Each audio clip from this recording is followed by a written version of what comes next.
Halo semua, nama saya Michael Jonathan. Kali ini saya akan membahas tentang rekayasa perangkat lunak berbasis komponen.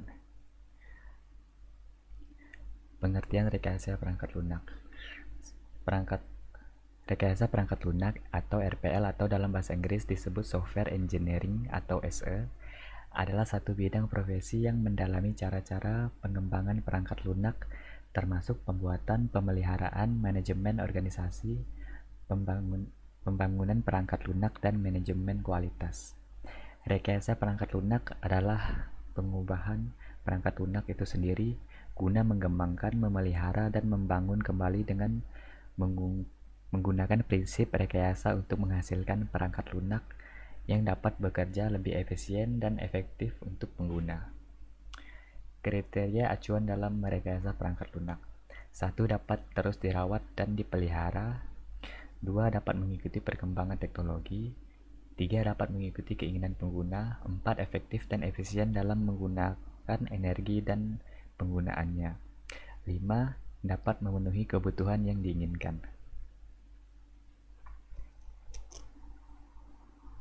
Atribut perangkat lunak ada 4 poin. Dapat dipelihara.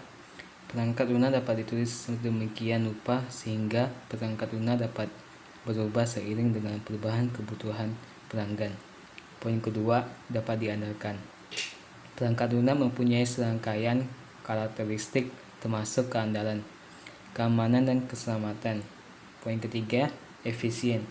Perangkat lunak tidak boleh menggunakan sumber daya sistem seperti siklus memori dan prosesor.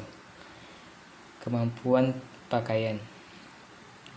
Perangkat lunak harus dapat dipakai, memiliki interface user yang bagus, dan dokumentasi yang mencukupi. Tujuan dari RPL: menghasilkan sebuah perangkat lunak yang berkualitas. Yang dimaksud dengan berkualitas dapat dilihat dari 3 sisi. Sisi sponsor, individu atau organisasi yang telah mengeluarkan biaya dalam pembangunan perangkat lunak. Sisi pemakai, siapapun yang menggunakan perangkat lunak tersebut. Sisi maintainer atau modifier, yang memelihara dan memodifikasi perangkat lunak tersebut. Tujuan kedua dari RPL adalah menghasilkan perangkat lunak dengan biaya yang efisien. Halo, nama saya Rinaldo. Kali ini saya akan melanjutkan presentasi jenis-jenis perangkat lunak. Jenis-jenis perangkat lunak terdiri dari 2 jenis, yaitu perangkat lunak sistem. Perangkat lunak yang kegunaannya lebih banyak ditujukan untuk operasional komputer. Ada juga perangkat lunak aplikasi. Perangkat lunak yang kegunaannya lebih banyak ditujukan untuk membantu menyelesaikan masalah-masalah yang dihadapi oleh pemakai atau pengguna. Model proses perangkat lunak evolusional. Model evolusional adalah model iteratif, ditandai dengan tingkah laku yang memungkinkan rekayasa perangkat lunak mengembangkan versi perangkat lunak yang lebih lengkap sedikit demi sedikit. Kebutuhan produk dan bisnis kadang-kadang berubah seiring dengan laju perkembangannya. Dalam situasi tersebut maupun lainnya, rekayasa perangkat lunak membutuhkan sebuah model proses yang sudah dirancang secara eksplisit untuk mengakomodasi produk perkembangan sepanjang waktu. Model ini bukan termasuk rekayasa perangkat lunak klasik. Adapun model evolusioner terdiri dari 4 jenis model, yaitu model pertambahan, model spiral, model rakitan komponen, dan model perkembangan konkurren.